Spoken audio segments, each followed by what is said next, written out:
Go whenever you're ready.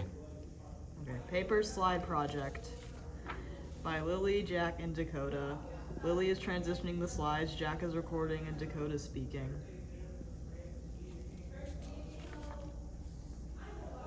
Solving rational equations. First, the first thing we're going to teach is how to solve rational equations. Our equation is 1 over x plus 3x plus 12 over x squared minus 5x equals 7x minus 56 over x squared minus 5x. First thing we need to do is factor the denominators so that they are all the same. We do this by finding the least common denominator of the equation. To do that, we will need to look at the denominators and find the smallest factor that is shared by all the denominators. We used x parentheses x minus 5 because it has an x in it, just like the first denominators, and it equals the same as the other two denominators that distributed. Now we take x parentheses x minus 5 and multiply it by all the fractions in the equation. This gets rid of the denominators and we are only left with the stuff on top. So we get x minus 5 plus 3x plus 12 equals 7x minus 56. Now we just have to solve it in a basic algebra equation. So when we move 5 and negative 12 over to the right side, we get 4x equals 7x minus 63. Now we move 7x to the left side and we get minus 3x equals negative 63. The last thing we have to do is divide negative 63 by negative 3, and our answer is x equals 21.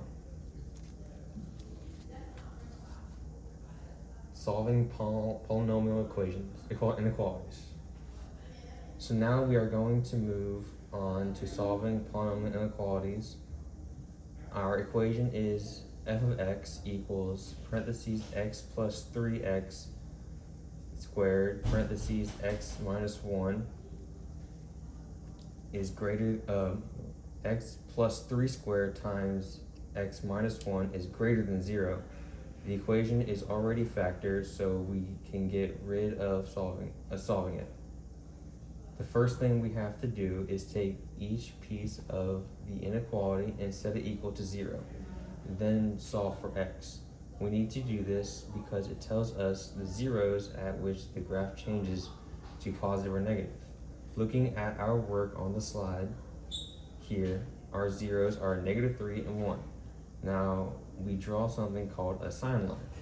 We put negative 3 and 1 on a number line and we draw a dotted line going up and then with a 0 at the top. This shows that these numbers make the function equal 0. We also put each factor of the inequality on the left side of the sign line. Now we will go through each section and take any number that falls into it and plug it into the factors on the left side. Let's demonstrate this by explaining how we picked out the number on the left side. Between negative infinity and negative 3, we can plug in any number that falls on that line and it would work. So we use negative 4 for the other two sections and negative 2 and 2. So now that we have that sorted out, it's time to plug the numbers we picked out into the factors on the left. If the answer is positive, we put down a plus sign. If it's negative, we put down a negative sign. Once we've done this across all three sections, we will now figure out if the whole section is positive or negative. We do this by multiplying each positive and negative together in that section. For example, on the right side, we have two positive numbers. A positive times a positive gives us a positive number. So that section of the graph would be positive. After doing this across all three sections, we get negative, negative, positive. Looking at our inequalities, the function needs to be greater than 0, which means we need to use the intervals that are positive. So our answer will be 1 infinity, because the section has a plus sign. Looking at the graph for the inequalities, we can confirm this answer because from x equals 0 to infinity, the graph is above 0.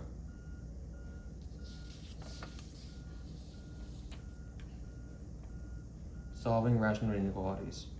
Okay, so the last thing we're going to cover is how to solve rational inequalities, which follows pretty much the same steps as solving polynomial inequalities, with some difference of course. So for our equation, we have parentheses x plus 3 parentheses x plus 5 over x plus 2 is greater than or equal to 0. Our equation is already factored. So let's find the zeros of the function. Take each factor of the equation, set it equal to 0, and solve for x.